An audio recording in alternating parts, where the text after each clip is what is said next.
What's up, Hushlings? I'm Declassified Dave. And I'm Mystery Mike. We're joined by our protege, Slick Frank Sanders. Frank Sanders here. How's it going, Hushlings? Join us Mondays for the Hush Hush Society Conspiracy Hour as we take new initiates through the dark secrets, hidden truths of the underbelly of the conspiratorial world. Each season finale ending with a live show. Follow along on Twitter, Facebook, and Instagram, and listen on all streaming platforms at our linktree, linktr.ee/Hush Hush Society. Remember, the best kept secrets are hidden in plain sight. The podcast you are about to listen to contains at least one of the following: strong language, disturbing topics, abusive opinions, generally things that aren't appropriate for little kids or overly sensitive people. So, if any of that stuff's going to get your nose out of joint, this is your chance to turn it off. Welcome to I Had to Say It, the podcast where I talk about things that I feel need talking about, and sometimes they're not getting the attention they deserve. And your feelings, they're not under consideration. Hey everybody, welcome to another episode of I Had to Say It. Unless you've been living under a rock, you're probably already aware it's been a pretty interesting fucking week. Now, I knew some shit was going to be going on in the Ukraine, and I'm sure I'm not the only one. A lot of people did. A lot of people that pay attention to history are not entirely surprised about this. And if you have any sense, you shouldn't be surprised by this. The thing that I really want to talk about today, though, is something that I've been noticing since all this stupid, pointless aggression started. And the whole thing is, stupid and pointless is the Western perception of this aggression. There are mitigating factors involved here that a lot of people aren't considering. And it's damn sure not getting any kind of push in the media, because that immediately destroys the narrative of be afraid, big bad Russians doing bad things. I am in no way trying to justify the Russian actions. It's fucking ridiculous in this day and age to still have this shit going on is not okay. What Putin did is wrong. I'm not trying to say it's not wrong. There should not be the violent aggression going on. I really don't think it should be going on anywhere in the world. Violence should be reserved for people who deserve it. Pedophiles deserve violence. Sexual offenders deserve violence. Assaultists, rapists, bad people should have bad things done to them. You don't need to be going into people's homes and blowing shit up and killing innocent civilians and innocent bystanders. Now, the reason I'm saying people shouldn't be surprised by this is, one, Putin is kind of a fucking egomaniac, and based on some reports, he might be a little bit unhinged.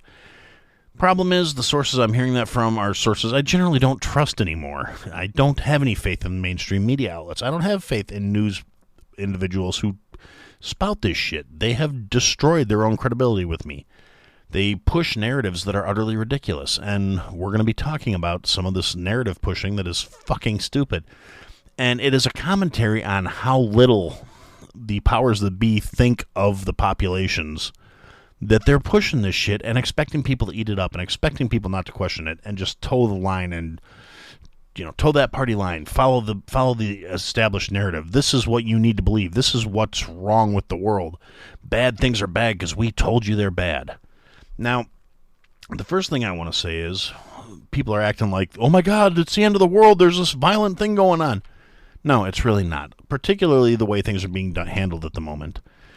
People are talking shit. Well, how come President Biden's not doing anything? First off, that guy is a limp dick, worthless fuck.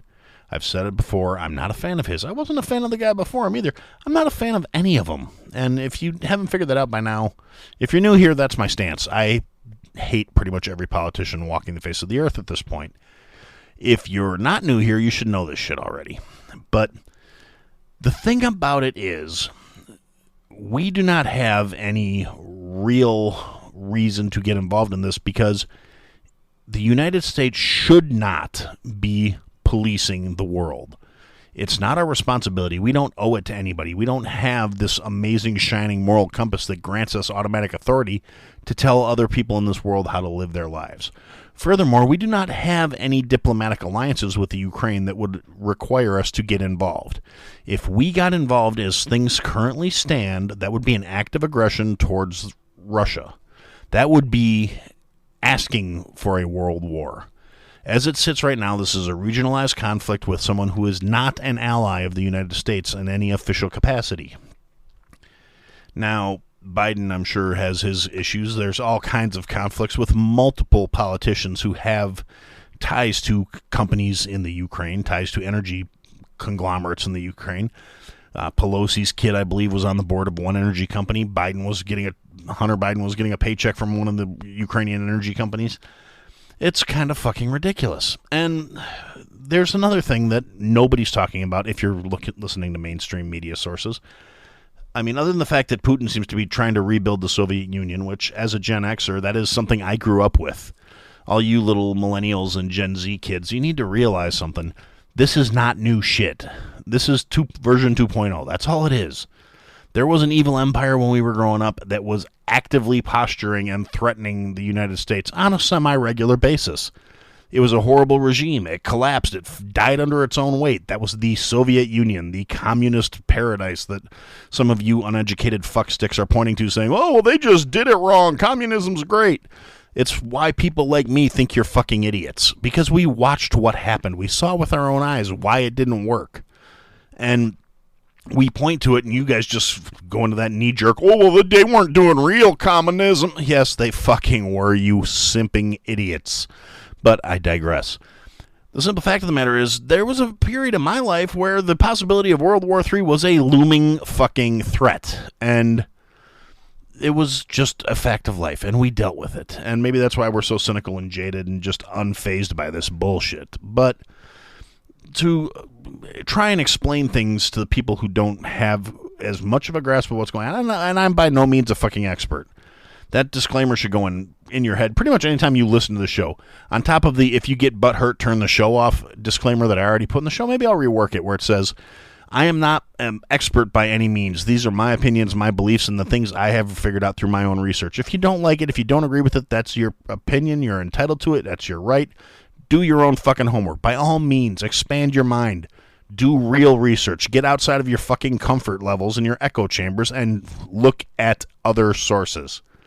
Be a better person. Be a better researcher. Better your fucking mind. Quit parroting the fucking thing that is being spoon-fed to you by these extremely untrustworthy sources that used to be something people pointed to as a bastion of, like, there's media integrity and all this other shit that is obviously no longer a real thing. They say what they're said. The government has more or less flexed their whole, you can't, if you're not saying what we want you to say, you are a threat and you're a menace and you should be censored and silenced. When you have the official White House spokesperson calling for people to be silenced and it doesn't concern you, you're a fucking idiot. Because just because she's on your side doesn't mean the next person will be. And if the precedent is there, it can be used against you just as easily as it can be used against the people you don't fucking agree with. So, that being said, one of the things about this action in the Ukraine is it is not an entirely unprovoked scenario. Now, a lot of people are going to, oh my God, you can't, you're not saying he's got to, no, I'm not saying it's right. But looking at it from a perspective of if we were on the other side, here's the thing about that. There's this thing called NATO, the North Atlantic Trade Organization. It is a pact of countries that were formulated after World War II for mutual defense of each other. It was mostly European, it was the Western European states and countries that made this agreement that if somebody fucked with one of them, they fucked with all of them because they didn't want a repeat of what happened where Germany picked them off one at a time. It was a coalition to establish, you fuck with one of us, you fuck with all of us. And that was the Western European and the United States. Now, conversely, we had the Soviet Union, which was the Eastern Bloc countries, all of Russia and Siberia, and huge portion of landmass. A lot of that landmass is not arable or livable, but, it is what it is. Still a huge portion of the country. An entire continent worth of land, basically. And that was the Eastern Bloc, Soviet states, and there was kind of a buffer zone between the two alliances. And gradually, over the course of the last 50, 60 years, NATO has been expanding its influence, actively recruiting other countries to join the alliance and encroaching and eating away at that buffer zone between the Eastern Bloc countries and the Western Bloc countries. Now, to a certain mindset, and this is probably the mindset that Putin falls under, because I don't believe, I mean, I'm not going to be like, oh my God, he's so great, because he's not. He's a fucking monster. He's morally bereft. That doesn't make him an idiot. I mean, you can be a really good person and still be fucking stupid. And you can be a fucking genius and still have no moral core. The two are not mutually exclusive situations. This guy is cagey, and he is not dumb. He didn't get where he is in the world by being dumb. He got there by being intelligent and by being fucking ruthless. And a part of that personality is you see threats, and you see them sometimes where they don't exist. But it was quoted a long time ago, and this was about Stalin, but it seems to apply in this case. Even paranoids have enemies. Stalin thought everybody was out to get him, and he actively not only altered people's lives, but altered existence. He had people written out of history. He had pictures doctored because somebody pissed him off. He had them killed and had them erased from fucking history. Officially, too. Like, they didn't exist because they pissed this guy off. And so, from a slightly less batshit crazy, I'm not saying the guy's not batshit crazy, but from a slightly less imbalanced perspective, and this is a guy, you know, he's not dumb. He was a KGB operative. He was a spy. He was an intelligence gatherer. He is not a dumb man. Doesn't make him a good man, but you have to acknowledge facts if you want to look at things objectively. And the fact is, he's not stupid. He might be losing his shit because he is getting up there in age. He might be at a point where he doesn't give a fuck about the world because he's getting older and he just wants to make a mark before he leaves.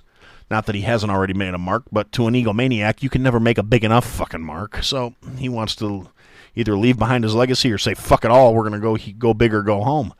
And so he's trying to reestablish the boundaries that were set by the Soviet Union. At least that's kind of how it seems, you know. But annexing back Crimea, which was originally Russian territory, they gave it over to the Ukraine. The Ukraine did some shit they weren't happy with. They said, you know what, we're taking it back. And it was allowed. And people say, well, what? It was allowed because, Trump was fanboying and all this other shit. No, first off, that was 2014. Trump wasn't in office yet. Second off, no, because we don't have a arrangement with the Ukraine where we come to their defense when they get into some shit with other people. They can ask for help. They can ask for aid. I'm not opposed to sending them aid, but I'm not going to say, yes, we should be sending troops over there either, because we don't have precedent. We don't have a reason to. We don't have an agreement to do that. And we have enough shit on our own plate that we don't need to be worried about babysitting the planet. It's not our job. It's not our responsibility. We neglect our home fires, and we neglect other people who need just as much help. There's been famine and disasters and fires and just people, homelessness all around the planet. But within our own borders and abroad, there are people that are getting fucked over on a daily basis that are not being tromped out on the news, not having, flags waved in their honor and all this other shit, other than by a very vocal minority in a few certain cases. You always get the bleeding hearts who are getting college credit for trying to raise a stink about shit, and in the meantime still not knowing how to balance a fucking checkbook or anything like that. And then later on they complain when they don't have any real life coping skills. But that's not what this is about. What it's about is there are a whole lot of other places that could use humanitarian aid from the United States, but you're not seeing a lot of coverage about it. And generally I'm not one in favor of divisive politics or any of this other shit, but I am someone who questions things and wonders why they're the way they are. And a lot of these other countries, other than you get the UNICEF commercials, and for 15 cents a day you can feed this starving poor child in the desert here in Africa, and you don't hear a lot of things about, say, South American starving children, or Venezuela being a dumpster fire of a country because they embraced communism and now it's a shithole. It used to be a beautiful country in South America, oil rich and fantastic, and now it's a third world dump. You know why? There's multiple reasons, but one of the biggest ones is there's no tit for tat. There's no payback. There's no reason for the powers that be in this country, the political figures, to get involved. There's no kickback for them. They're not doing humanitarian things. They're protecting their own fucking interests. That's why they beat the drum. That's why they rally the cries. That's why they get the news people telling you that you should be bent out of shape about this. Now, if you're of a weaker mindset, you're going to look at it, and I say that with all the disdain I can pour into anybody who just wants to toe the company line and say, well, we're doing this for a moral reason. No, maybe you're upset about it for a moral reason. Maybe you're upset about it because you feel like you should be doing something to be active about it. Well, you know what you do? Try and be a decent human being. That's really all you can do at this point, because the military should not be getting involved right now. I don't give a fuck how butthurt you are about it. And to double down on that, to literally every single motherfucker out there who is saying something about the fact that Republicans or right wings or Trump supporters or any of the other horseshit that's coming out of your mouth about why they should be the ones going over there to get in this fight right now, a double fuck you. You deserve to be conscripted. Because realistically, I don't really give a fuck how you feel in terms of like, oh, well, this is so-and-so's fault or that's so-and-so's fault. If you were one of the assholes saying that Donald Trump was going to get America into World War III and anybody who voted for him should be conscripted because it'll be his fault and they should have to go fight the war, well, you know, the shoe fits on the other foot as well. Your president, according to, you know, who's in office when shit pops off, is the one who's responsible for this. Get down there, go sign up your paperwork. The only problem is I realistically wouldn't want the vast majority of those people defending my country. I wouldn't want them fighting in my name because they're fucking pathetic. And they're going to be looking for a safe space to cry in. Meanwhile, somebody's going to be shoving a bayonet down their fucking throats. So, yeah, you've opted out of the process because you're fucking useless in the scenario that exists. And I know I talked recently about how Biden's pathetic ass attempts at sanctions and wagging his finger at the little madman over in Russia was going to be a futile, useless gesture. And, oh, look, I was right. Now, I didn't expect him to go as far off the deep end as he did. I thought he was just going to occupy those little contested territories and just a little flex, you know. I didn't think he was actually going to start bombing people's homes. But, you know, no accounting for crazy. Now, we're going to take a little break here real quick so I can stick in the obligatory ad. And when we come back, I'm going to continue ranting on this because I've still got more to talk about. This episode is brought to you by Kia's first 3-row all-electric SUV, the Kia EV9. With available all-wheel drive and seating for up to 7 adults, with a 0 to 60 speed that thrills you 1 minute, and available reclining lounge seats that unwind you the next. Visit kia.com/EV9 to learn more. Ask your Kia dealer for availability. No system, no matter how advanced, can compensate for all driver error and or driving conditions. Always drive safely. All right, so thanks for listening to that. Now, anyway, back to what I was saying. The general gist of things is, y'all need to quit acting like this is a new scenario. Like I said, Gen Xers, we grew up with the constant threat of, you know, possible world war. It was the Cold War. It was mutually assured destruction is what kept us from going at each other.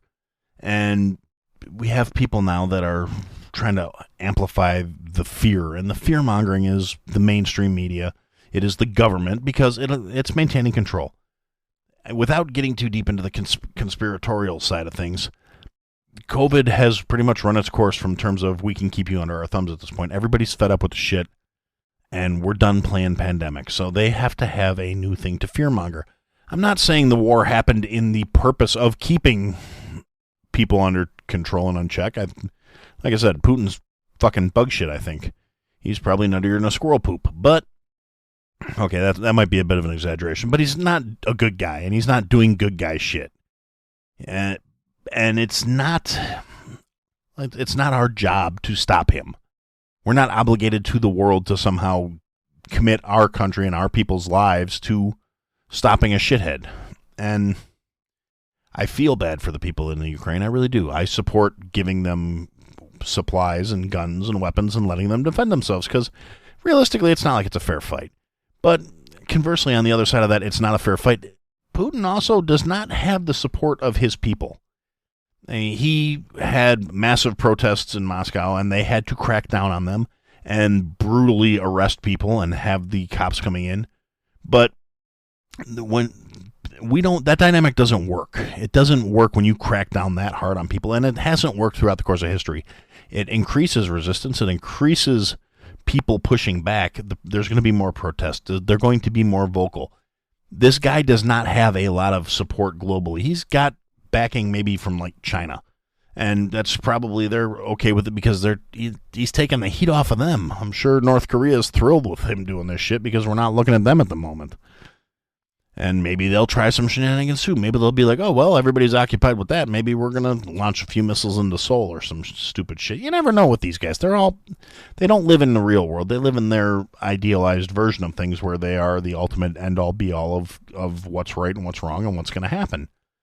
But at the end of the day, like I said, this isn't a new situation. Violence and war and death and chaos it's not like this hasn't happened since World War II.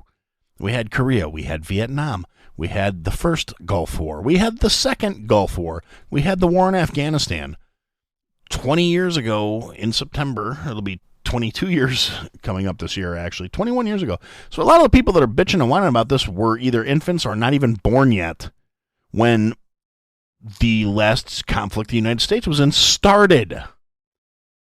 And they just withdrew the troops in a complete manner of fuckery and shenanigans and poor management and proof that our commander-in-chief shouldn't be commanding a fucking thing. And, we left the Afghani and ISIS and the Taliban, a whole bunch of really nice, fancy, shiny American equipment and a bunch of service dogs that were brutally executed, I'm sure, because there's no way those guys could fucking control them. But the United States has been having a proxy war for the last 2 fucking decades. Our troops and our soldiers and our support structures and private contractors and a whole bunch of American citizens were in countries that were not their own, meddling in affairs that really, it's not unreasonable to compare them to shit that was going on now. It's just a difference of perspective because of where the aggression is. And granted, in a lot of ways, there's the occupations of Afghanistan. Talk to any vet. They don't want to, well, I shouldn't say any. There's always exceptions to every rule. But by and wide, most of the guys I know that are my age that were serving, guys that are older than me that served, guys that are younger than me that served, and they're home now, they don't want to go back to war. They don't want to get back into this. Some of them do. Then you go online and you'll see people, some of them are flexing for clout. Oh, well, send me over there. We'll straighten things out, or I'm going to volunteer.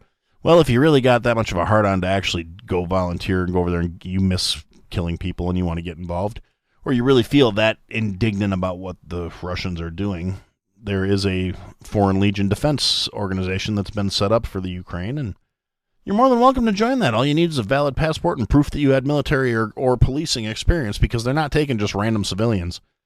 So if you're one of those, living in mom and dad's basement, incel, playing cosplay, dress-up military motherfuckers who keeps talking about, oh, I would have served, but, and the simple fact of the matter is you haven't seen your toes since fucking elementary school when you were doing the president's fitness test, but you want to get online and flex about how hard you are and say that, well, if it were up to me, we'd be over there fixing it. It's like, calm the fuck down, have another monster, go on Tinder, swipe on a bunch of people that are out of your league, jerk off, masturbate, use your own tears as lubricant, and fall asleep in Cheeto dust and Mountain Dew like you always fucking do.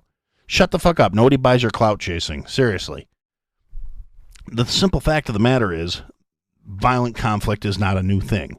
This shit has been going on for the last 2 decades. And we were the big guys in the little country, going in there, tearing down a government we didn't agree with, and trying to set up a more friendly system. And realistically, all we accomplished after 20 years is we kicked the Taliban out so we could let the Taliban take back over and be better armed than they were when it started. And I'm sure I'll catch some heat from people who are going to say, oh, well, you hate America or whatever. No, I support the troops. I always have. I love this country. I hate the politicians who run it. I loathe the vast majority of people who want to buy in and toe all this mainline shit. If you are going to sit out there and, beat your chest and try and act like you're so fucking great because you think your way is the way, I probably don't have anything nice to say to you. I'm going to be perfectly content sitting in my spot right near what used to be the middle. I mean, you guys keep moving the fucking goalposts and making the extremes more extreme, and as long as you want to keep doing that, my belief structures haven't changed. The only reason I may be considered more right-leaning now is because you motherfuckers moved what right-leaning and left-leaning are. There was a time where I would have been considered very left-leaning because of my social beliefs and my beliefs in people's rights to be who they are and to love who they love. And all the things that used to be like, if you believe this, you're a leftist. And now it's like, I'm not left enough for the left, because as much as I believe in those things, I also believe that people have a right to choose and believe what they want, and I don't have the right to force my beliefs on anybody. So apparently I'm a right-winger now, because I believe that small government and leaving people the fuck alone is the right way to run things. You know, go figure. But I'm getting off on another tangent. Going back to the whole violent conflict thing. So yeah, we sent literally thousands and thousands of troops into a foreign country to replace somebody we weren't happy with. Now, we had people that were not happy we were there. We had the same situation that a lot of the Russian troops are facing right now. They don't know who's walking the street down the street with their dog, and they don't know who's a potential person that's going to start dumping fire into them. And the Ukrainian population is armed. You want to talk about a politician I can actually respect? When offered an evac, the president of the Ukraine said, "I don't need a ride, I need ammunition. My people are here, the fight is here, the army is here, and I am here." The balls on this guy, you could probably see him from fucking orbit. I mean, I respect the shit out of that man, because he's actually being a leader. I defy you to name me one politician that is in office in the United States right now that would not be on the first plane to a reinforced bunker if it looked like shit was going to go sideways here. If the early warning radar went off, they would be out faster than you could say what the fuck. I guarantee it. Not a one of them would stay here and fight alongside the people they're supposed to be representing. Not ruling, representing. They're not our gods, they're not our overlords. They're supposed to be our fucking representatives. They're supposed to be the voice of the people. Not over the people, of the fucking people. It's a real simple concept. Not a one of them has enough spine where they could actually stand up and claim any sort of actual leadership role. They're not leaders, they're parasites. And they are not, these giant peaceful bastions of goodness and joy. They are a bunch of people that made deals based off of war. They made public stances based off of kickbacks and private support and private funds and private donations. And it's a system that exists basically just to keep perpetuating itself. And that's kind of a natural organic thing for any system. Its first interest is protecting itself. But that's not how this one was supposed to work. You weren't supposed to be able to get rich being a politician. It was not ever supposed to be a career in the United States. And that's just kind of the way it is, and regardless of how you feel about it. I mean, if you look at it and you say, no, it's really good that my beliefs are being forced under the might of the government onto people that don't agree with me, you're a fucking problem. And realistically, no, I don't have any respect for you at that point. So yeah, go. You want to be hard shit, you want to be tough, you want to be deciding how people's lives should work out, and you want to speak on the validity of how atrocious these things are because you don't agree with them. Don't run your mouth. Go do something about it. But don't act like this is some out of left field, oh my God, horrible aggression, I can't believe there's violence in this day and age. This is not a new situation. This is not a new state of being for the world. As much as it's a shitty thing, it's kind of a fact of life that the natural state for the human race is one of conflict. Because at the end of the day, it's always a matter of self-interest. It's a matter of perspective. Perspectives don't always align. They don't even align in this country, much less on a global scale. We have not gotten to the point where we see ourselves as just the human race. We're not unified. And without getting into the whole conspiracy, one world government shit, I really don't believe there should be one world government, because when you only have one source of anything and you get a monopoly, it never is beneficial, other than to the people at the top of the monopoly. The competition is healthy. Competition breeds growth. Competition breeds new things. But violent aggression, this is like competition writ large, and this is mandatory enforcement of your belief structure onto other people, is not a good thing. But it's also not a fucking new thing. there probably hasn't been a single year on the planet where there has not been some sort of violent conflict. It's just a matter of scale. And people get all bent out of shape because this is going on. But in the terms of scale, in the terms of things that people should be getting bent out of shape about, it's really not that big. The only difference is the perception, the media hype, the way things are being pushed on our side of things, the narrative that is being fed to the population to get people riled up, to get people worked up. And that's one of the good things about social media. There are so many posts coming out of the Ukraine from, younger people that are getting drawn into this bullshit. I honestly, and again, this is one of those things, maybe I'm a little cynical, but if something like that was going on in this country, instead of videos showing how to properly clean and field strip weapons and TikTok showing how to start Soviet tanks and Soviet armored transports and how to properly function and operate them if you manage to seize one, or if it's abandoned and you come across it. And we wouldn't be getting TikToks like that here. We would be getting people crying and whining and wondering why things aren't going their way and why somebody hasn't stepped in to stop this and why somebody hasn't come to save them. Because in the United States, we have this whiny bitch victim mentality that is pushed by the media, by the mainstream media, by the government. They want you to be dependent. They want you to need them to save you, because when you are completely dependent on them, they own your ass. They control your life. They keep you in check. So the fact that there is a horrible, shitty, violent conflict going on the other side of the planet, it sucks. It's not a good thing. It's a problem. It should not be allowed. And the world governments have started making certain moves that are either going to help shut this down or completely exasperate the problem. Now, the problem is, a week ago I would have said that he might be a prick, but at least he's not going to do anything crazy when it comes to talking about the president of Russia. But now I'm questioning it a little bit more, and there's a lot of factors in here that people aren't taking into consideration.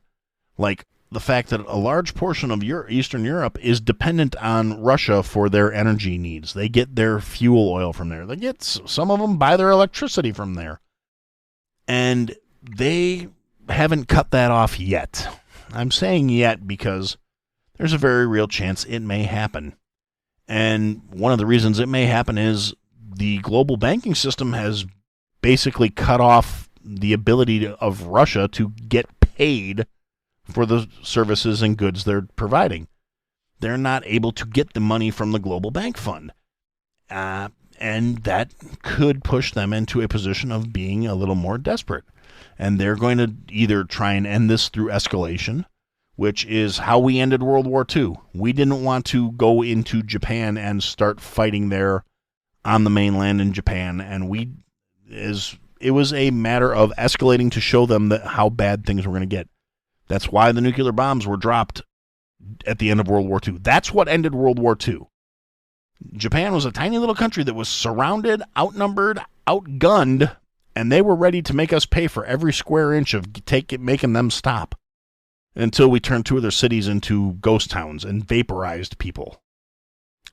It's just a little historical fact. I'm not trying to glorify it or be cruel. It was escalation to the point of, if you don't stop, this is happening everywhere. Now, potentially, that could be the route that happens, and it's going to be bad if it does. If Putin decides to dispense a couple of little small-scale dirty bombs and take out a city or two, not the big ICBMs that are going to come this way. I really don't think he has that much of a death wish where he wants to get involved in a shooting war involving nukes, because that's not going to end well for anybody. But on the other hand, like I said, he might be crazy enough where he just doesn't give a fuck anymore and he's ready to watch the world burn if he doesn't get his way. Now, I don't think the rest of the world, including like the Soviet high command, is all that gung-ho to support him. Like I said, his own people don't support him. His troops, there are troops that have said on record, like, we don't know why we're fucking here. We're just following orders, but we don't know why. We don't know what the conflict is actually about. We don't know the reasoning. And Obviously, they thought it was going to be a cakewalk. They thought everybody was just going to roll over and they were just going to roll in there and take over, but it's not happening. I don't think they were planning on meeting the level of resistance that they have. And as the rest of the world gets their shit together and starts dropping supplies for the Ukrainians to use, it's just going to get to be more of an issue. They're going to be better armed. They're going to be better able to stand off the fight. So the Russians aren't going to want to capitulate as long as Putin's the one holding the reins. They're not going to be willing to say, yeah, we lost. We went in there and we got our asses kicked. They're not going to do that. I'm really convinced there's a chance he's going to come in and he's going to blow up a city.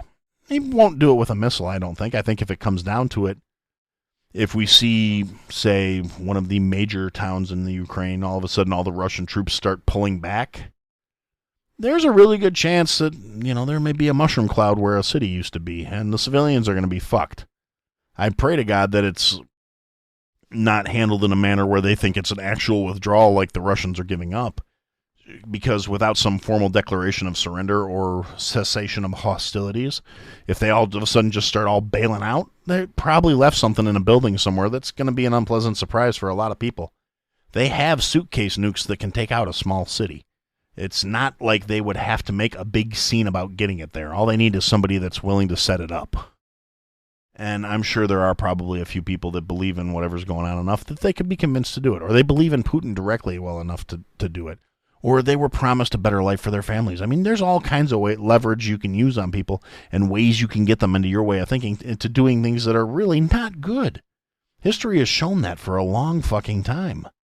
So I hope this conflict comes to a cessation relatively quickly.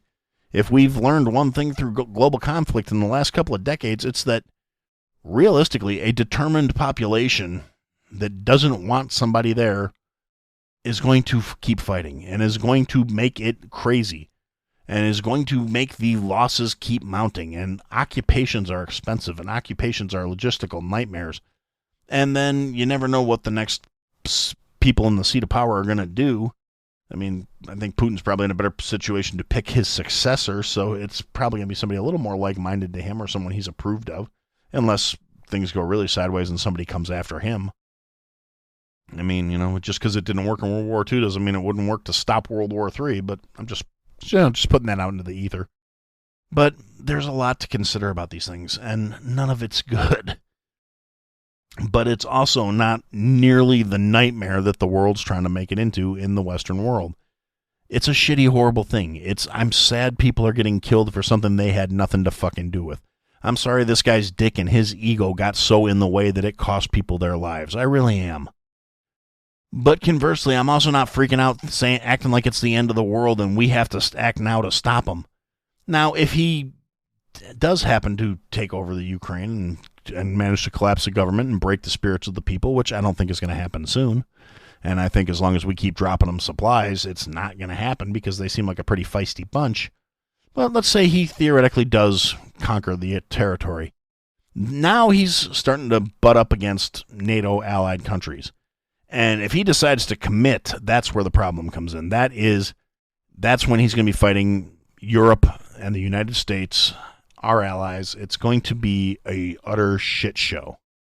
I'm hoping there's still somebody with enough sense on that side to stop it from getting to that point. I'm hoping he's not that bug shit crazy that he somehow thinks that's a situation where anybody fucking wins. And I really hope he's not at the point in his mindset where he doesn't give a fuck if anybody wins.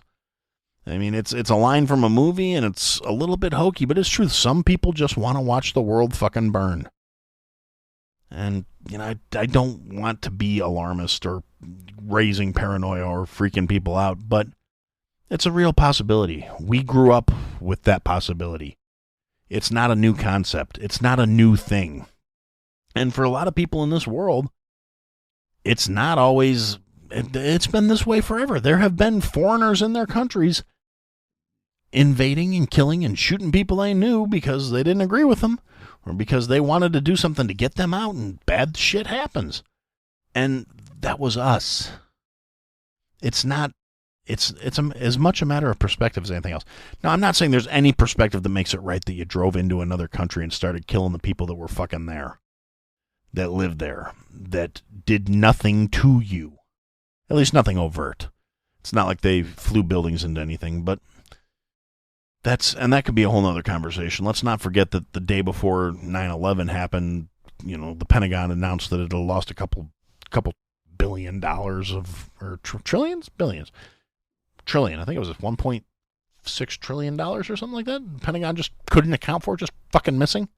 And then the next day, all these terrorist attacks happened. And I'm not going to get into the tinfoil realm, but it was awfully fucking convenient. And that's neither here nor there. The point is, there has been this constant state of conflict. People have been getting killed for shit that they shouldn't have been getting killed for a long time. And the people that were doing things always found a way to justify it, a way to say this is why it should be happening. And I'm sure some shit is being said in Russia as to why it should be happening right now. I don't speak very good Russian, or hardly any Russian. All I know about like 6 words, and of those 6 words, 4 of them are obscenities.